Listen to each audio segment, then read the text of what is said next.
মাঝে মাঝে তো মনে হয় এই যে এত ছুটছি, এর শেষ কোথায়। সকালে ঘুম থেকে ওঠা থেকে শুরু করে রাত অবধি দম ফেলার জন্য সময় পাই না।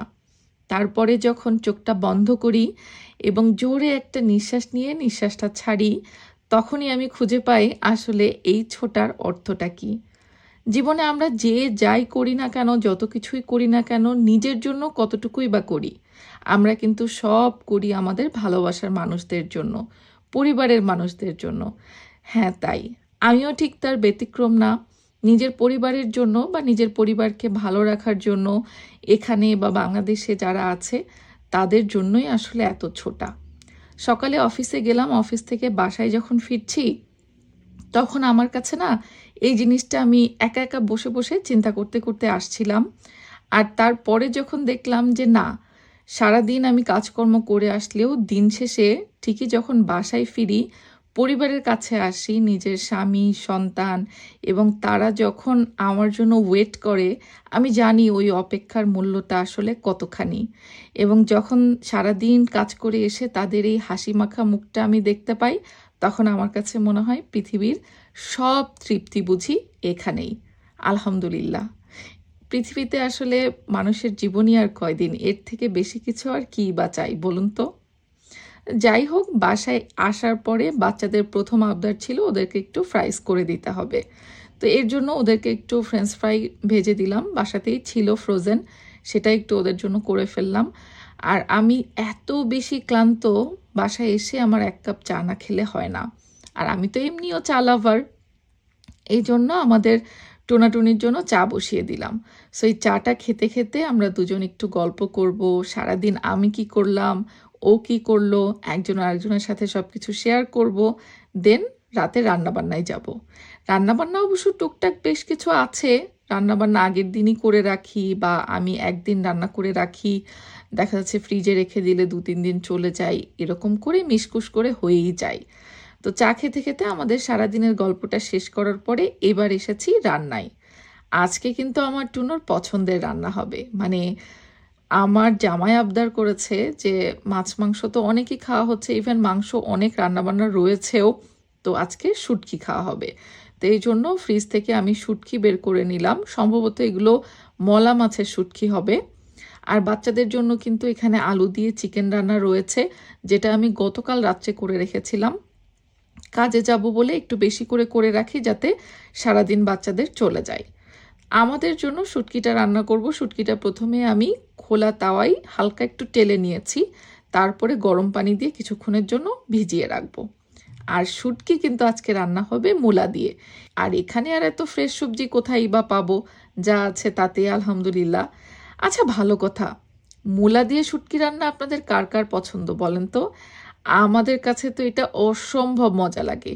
মূলার তরকারি এমনি রান্না না করে যদি সেটাতে একটু শুটকি দিয়ে রান্না করা যায়, অথবা পুঁটি মাছ আছে না, তাজা পুঁটি মাছ, সেই পুঁটি মাছ দিয়ে মূলার তরকারিও কিন্তু অনেক মজা হয়।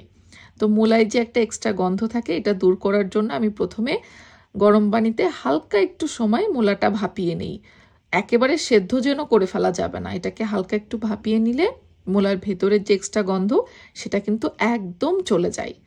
এবার পানিটা ঝরিয়ে রেখেছি মূলাটার, তারপরে রান্নায় চলে এসেছি। পেঁয়াজটা আমি ব্লেন্ড করে দিলে ভালো হতো, বাট যেহেতু বেশ রাত হয়ে গেছে এখন আর ব্লেন্ডার চালাবো না, কারণ কিছুটা শব্দ হয়। আর এখানে কিন্তু রাত 8টার পরে আর কোনো শব্দের কাজকর্ম করা যায় না, তাহলে নেইবারদের ডিস্টার্ব হলে কমপ্লেনও করে দিতে পারে। যাই হোক, তো এখানে পেঁয়াজটা আমি আর ব্লেন্ড না করে এরকম কুচি করে একটু ভেজে নিয়েছি, তারপরে রসুনের একটা ফ্রোজেন কিউব দিয়েছি, আর দিয়েছি গুঁড়া মশলা যা যা লাগে, সাথে লবণ দিয়ে সামান্য একটু পানি দিয়ে আমি মশলাটা কষিয়ে নিব। এদিকে মশলাটা কষানো হতে হতে ওদিকে কিন্তু আমি যেই গরম পানি দিয়ে শুটকিগুলো ভিজিয়ে রেখেছিলাম, এই শুটকিগুলো বেশ কয়েকবার পানি চেঞ্জ করে ধুয়ে নিব। আর এই শুটকির মধ্যে কিন্তু বেশ বালি থাকে, যত ভালো মানের শুটকি খুঁজে খুঁজে কেনা হোক না কেন, শুটকিতে কিছু না কিছু বালি থাকবেই। তাই এটাকে খুব ভালো মতো ধোয়াটা জরুরি। এদিকে মশলাটা কষানো হয়ে গেছে, এবার কষানো মশলায় আমি প্রথমে দিয়ে দিব ধুয়ে নেওয়া সেই শুটকি মাছগুলো। এগুলো মশলার সাথে হালকা একটু কষিয়ে তারপরে দিয়ে দিব যে ছোট ছোট টুকরো করে যেই মূলাটা কেটে নিয়েছিলাম, তারপরে ভাপিয়ে নিয়েছি গরম পানিতে সেই মূলার টুকরা। আচ্ছা, এবার আমি বলি, এই রান্নায় কিন্তু আমি আস্ত রসুনের কোয়া ব্যবহার করব, আর সাথে আমি একটু বাটা রসুনও দিয়েছি, তবে পেঁয়াজটা আমি ছোট কুচি করে দিয়েছি। আমার কাছে মনে হয় যে কোনো ধরনের শুটকি রান্নায় কিন্তু, সেটা সবজি দিয়ে হোক আর এমনি এমনি মশলায় শুটকি রান্না হোক, রসুনের পরিমাণটা একটু বেশি থাকতেই হয়। তবে আমি না প্রচণ্ড পরিমাণে আমাদের বাংলাদেশি যে ছোট ছোট কোয়ার রসুনগুলো আছে না, সেটা মিস করি। এখানে তো আসলে এই বড় কোয়ার ইন্ডিয়ান এই রসুনটা ছাড়া পাওয়া যায় না। তো এই রসুনটার ফ্লেভারটা না অত মজা না যতটা আমাদের দেশি ছোট কোয়ার রসুনগুলোর মজা হয়। যাই হোক, অত কথা বলে লাভ নাই, এখানে যা আছে তাই খেতে হবে, এটা দিয়েই জীবন চালাতে হবে, কিছু করার নাই। তবে রসুনের কোয়াগুলো যেহেতু একটু বড়, তাই আমি একটু ফেরে ছোট ছোট করে দিয়েছি। এবার খুব ভালো মতো এটাকে মশলার সাথে কষিয়ে নিয়েছি। ও আচ্ছা, এর মাঝে আমি কয়েক টুকরা আলুওকে এর মধ্যে একদম মোলা যেই সাইজ করে কেটেছিলাম সেই সাইজ করে কেটে দিয়েছি।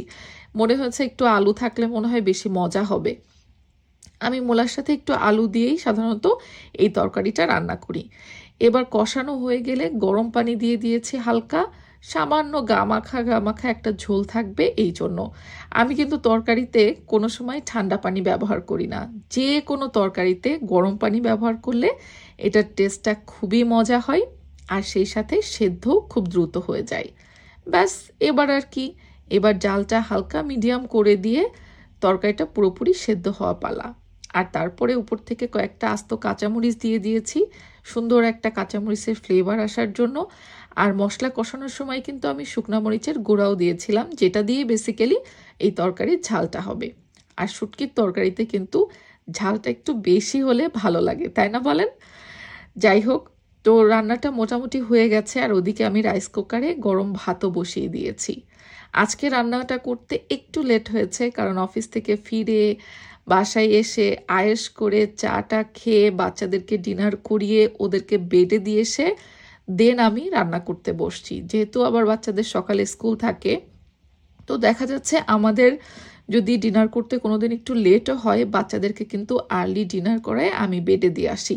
বিশেষ করে সেজাকে, যদি ও 9টার মধ্যে বেডে না যায়, পরদিন আবার সকালে উঠতে বেশ জ্বালাতন করবে।